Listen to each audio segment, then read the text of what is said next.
வாங்க இன்னைக்கு கௌரி சமையலறையில் குழந்தைங்களுக்குலாம் ரொம்ப பிடிச்ச ஒரு எக் ரோல், எக் ஃப்ராங்கி அப்படின்னு சொல்லிட்டு கடைகளெல்லாம் விற்பாங்க. அது நார்மலாக மைதா மாவில் செய்வாங்க. பட் இதே ரெசிபியை ஹெல்த்தியாக கோதுமை மாவில் எப்படி செய்கிறதுன்னு பார்க்கலாம். இப்போ ஒரு பெரிய கரண்டி அளவுக்கு கோதுமை மாவு எடுத்துக்கலாம். கொஞ்சமாக உப்பு, கொஞ்சமாக சர்க்கரை போட்டால் அது நல்லா கிறிஸ்பியாகவும் வரும், டேஸ்ட்டும் நல்லாயிருக்கும். ஒரு 1/4 டீஸ்பூன் நெய். ஒன்றே ஒன்று செய்கிறதுக்காக இந்த அளவுக்கு செய்கிறேன். இதில் ஒரு பெரிய சைஸ் ஃப்ராங்கி வரும். இது எல்லாத்தையும் முதல்ல கலந்துக்கலாம். கொஞ்சமாக தண்ணி தெளித்து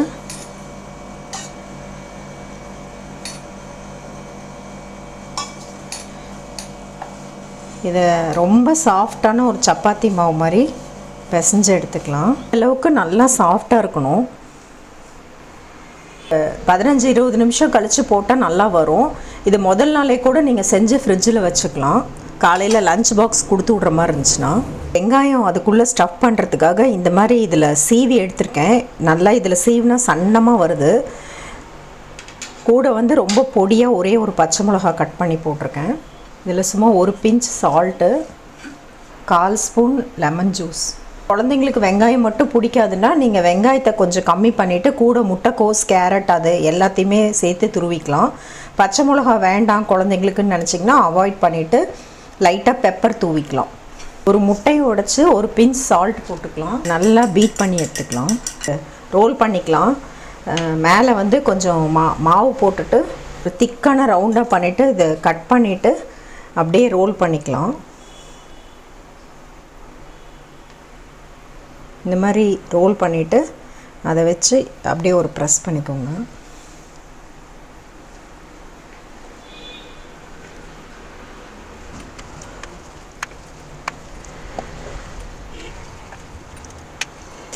ரொம்ப சன்னமாக இல்லாமல் ரொம்ப திக்காகவும் இல்லாமல் இந்த மாதிரி மீடியமாக ஒரு பெரிய ரவுண்டாக தேய்ச்சாச்சு. இப்போ இது தோசைக்கல்லில் போட்டுக்கலாம்.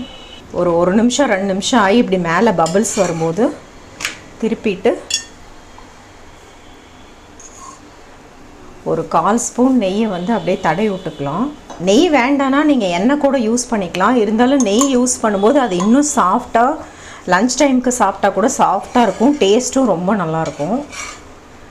இந்த பக்கம் திருப்பிடலாம். இந்த பக்கமும் ஒரு 1/4 ஸ்பூன் போல் நெய் ஆட் பண்ணிக்கலாம்.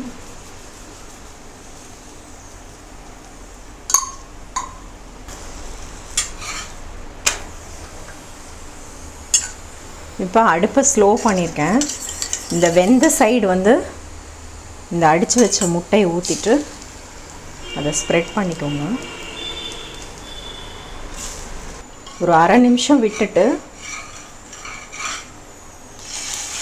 அப்படியே திருப்பிக்கலாம். இந்த வெளியே வந்தது எல்லாத்தையும் இப்படி உள்ளே தள்ளி விட்டுக்கோங்க. இன்னும் கொஞ்சம் நெய் ட்ராப்ஸ் ஆட்டு விடுறேன். நம்ம ஒரு 1/2 நிமிஷம் முட்டை வெந்தோடனே மறுபடியும் திருப்பிக்கலாம். இந்த எக்கு மேலேயும் ஒரு ட்ராப்ஸ் ஆட்ட நெய் விடுங்க.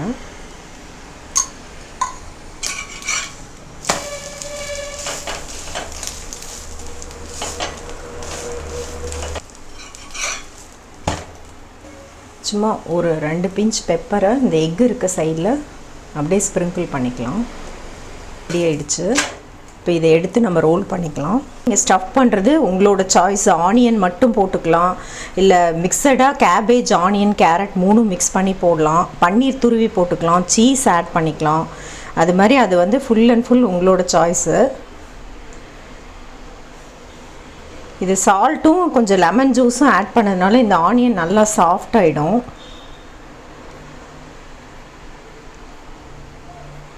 டொமேட்டோ சாஸ் அப்படியே ஸ்ப்ரெட் பண்ணிக்கலாம்.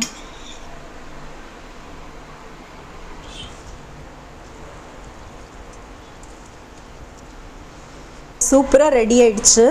இது நீங்கள் மார்னிங் பிரேக்ஃபாஸ்ட்டுக்கு செய்யலாம், லஞ்ச் பாக்ஸ்க்கு செஞ்சு எடுத்துகிட்டு போகலாம், இல்லை ஈவினிங் ஸ்நாக்ஸ் மாதிரியும் செய்யலாம்.